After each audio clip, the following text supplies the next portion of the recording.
Sumainyo ang Panginoon. At sumaiyo rin. Ang mabuting balita ng Panginoon ayon kay San Lucas. Papuri sa iyo, Panginoon. Noong panahong iyon, bumalik na tuwang-tuwa ang 72. Panginoon, sabi nila, kahit po ang mga demonyo ay sumusunod kapag inutusan namin sa ngalan ninyo. Sumagot si Jesus, nakita ko ang pagkahulog ni Satanas mula sa langit, parang kidlat.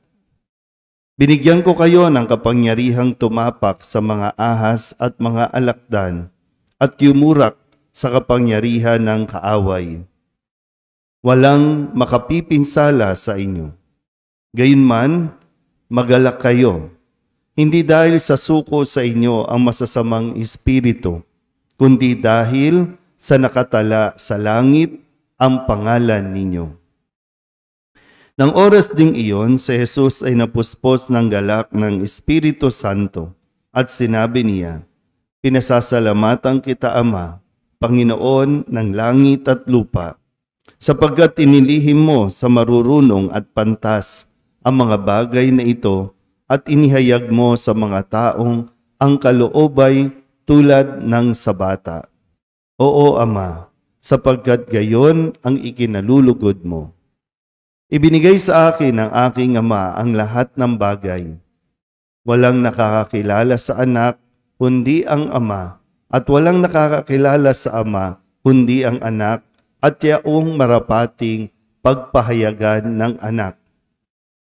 Umarap si Jesus sa mga alagad at sinabi, na di naririnig ng iba. Mapalad kayo, sapagkat nakita ninyo ang inyong nakikita ngayon. Sinasabi ko sa inyo, maraming propeta at mga hari ang nagnasang makakita ng inyong nakikita, ngunit hindi nila nakita. Hinangad din nilang mapakinggan ang inyong naririnig, ngunit hindi nila napakinggan. Ang mabuting balita ng Panginoon. Pinupuri ka namin, Panginoong Hesukristo. Isang mapagpalang araw po sa inyong lahat. Ngayon po ay unang Sabado ng buwan ng Oktubre at ngayon po ay paggunita natin sa mahal na Birhen ng Santo Rosario. Sa puntong ito ng buhay natin, marami po sa atin ang may edad na, mga tumatanda na. O kaya kahit itong mga bata, naisip na ba kung mapupunta ka ba sa langit? Naisip niyo ba yun? O ayaw niyo pa rin? Hindi niyo talaga ini-entertain yung langit?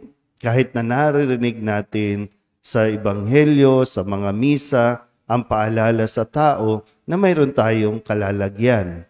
Pagdating ng paghuhukom, mayroon tayong pupuntahan. Kasi hindi dito nagtatapos ang buhay. Mayroong buhay pagkatapos nito. At nakadepende kung ano magiging buhay sa kabila sa ginagawa natin ngayon. Kapag hindi natin iniisip kung saan tayo mapupunta, malamang hindi natin bibigyan ng importansya ang mga ginagawa natin ngayon. Mahirap pong magsisi sa huli. Magsisi ka man, huli na.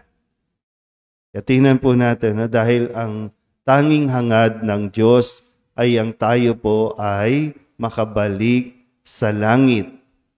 Yan din ang dahilan kung bakit ipinanganak si Jesus. Sabi po sa atin, nung Lunes, kung babalikan po natin, sabi ni Jesus, tandaan ninyo ito. Kapag hindi kayo nagbago at tumulad sa mga bata, hindi kayo mabibilang sa mga pinaghaharian ng Diyos. Kasi ito yung bahagi na tinatanong ng mga alagad, sino ba ang pinakadakila? Ang isip ng tao minsan, dahil ang tingin niya mataas na siya, Kaya madaling sumuway sa Diyos. Madaling tumalikod sa Diyos. Hindi ko na kailangan ang Diyos. Kasi okay na ako, magaling na ako. Yung mapagmataas. Kaya binabalik sa atin na maging katulad ng mga bata. Yung nakadepende lagi sa kanyang ama. Noong Martes, ang paalala sa atin, sapagkat naparito ang anak ng tao hindi upang ipahamak ang mga tao, kundi upang iligtas sila. May mga tao noon na ayaw siyang tanggapin, ayaw siyang patuloyin sa kanilang bayan dahil alam nilang pupunta si Jesus sa Jerusalem. So nandoon pa rin yung kanilang mga karanasan noon pa na hindi nila nakakalimutan. Kung kaya maging si Jesus na naparito para magpahayag ng paghahari ng Diyos ay tinanggihan pa rin nila. Nung Miyerkules, ang sabi naman sa atin, ang sinumang nag-aararo at palaging lumilingon ay hindi karapat-dapat sa paghahari ng Diyos. Kapag tayo'y tinawag ng Diyos at sumunod tayo sa Kanya, diretso lang ang tingin. Hindi pwedeng lingon ng lingon sa nakalipas, lingon ng lingon sa nakaraan. Matuto tayong mabuhay sa kasalukuyan na nakatingin sa hinaharap. At ang hinaharap natin ay langit. Para makarating tayo doon, diretso lang ang tingin. Nung Huwebes, ang sabi naman sa atin, sa araw ng paghuhukom ay higit na mabigat ang kaparusahan ng mga tao sa bayang yaon kaysa dinanas ng mga taga-Sodoma. Kahapon, sa pagpapatuloy po nito, na kung saan ay pumili pa siya ng 72 na isinugo niya ng dala-dalawa. Ang sabi niya, paalala niya sa kanyang mga alagad, ang nakikinig sa inyo'y nakikinig sa akin.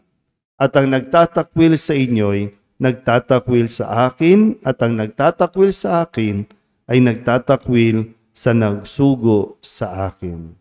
Isang bagay na dapat na maintindihan din natin na hindi tayo ang dapat na nakikilala. Hindi tayo ang sentro ng ating ginagawa. O ano mang mga paglilingkod natin, huwag nating hayaan tayo ang maging center of attraction. Kundi dapat maging malinaw na kaya tayo naglilingkod, isinugo rin tayo ng Diyos para sa paghahari ng Diyos.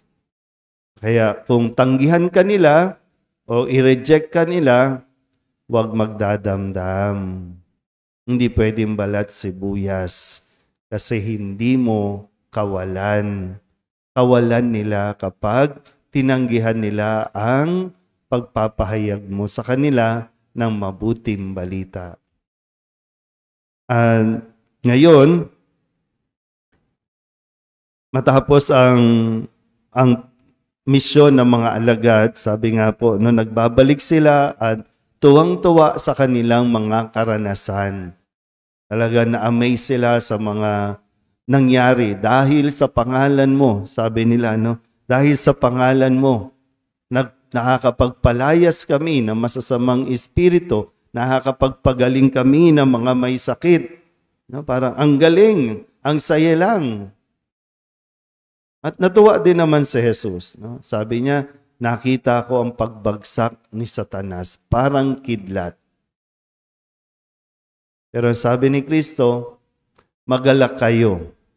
Hindi dahil, mahalaga po ito, at sana maintindihan natin, hindi dahil sa suko sa inyo ang mga masasamang espiritu, kundi dahil sa nakatala sa langit ang pangalan ninyo. So, may mas masaya pa, mas ikagagalak pa natin, bukod doon sa mga nagagawa mong kamangamangha. Kasi hindi lahat ng nakakagawa ng mabuti sa kapwa, tumutulong sa kapwa, nagbibigay sa kapwa, ay napupunta sa langit. Kaya yun ang dapat nating tiyakin. Ano ang mga ginagawa ba natin ay magdadala sa atin sa langit? Kaya nga tanong ko kanina, naiisip nyo ba na mapunta sa langit? Kasi kung hindi rin lang naman, wag na tayong magsimba. Kasi hindi lahat ng nagsisimba napupunta sa langit. Mabuting gawain ang magsimba. Kaya nga binigay din sa atin si Maria. At si Maria nagbigay sa atin ng isang tulong, gabay, ang pagrorosaryo. At ang pangako niya, ang sinumang maging tapat sa pagdarasal ng Santo Rosario ay hindi niya hahayaang mapunta sa impyerno. O tutulungan niya ang mga kaluluwa, ang mga naging tapat sa pagdidibosyon ng Santo Rosario, tutulungan niya. Nandyan lahat. Pero kailangan ikaw nga, naiisip mo ba? At kung iisipin mo yon, gusto ko mapunta sa langit, so binigay naman ni Jesus ano ang mga dapat nating ginagawa para makarating tayo sa langit. Hindi lang basta yung ginagawa, kundi yung ugali natin at yung ating mga nararamdaman. Kailangan magtugma. Kailangan ito na nagdadala sa atin sa langit. Amen?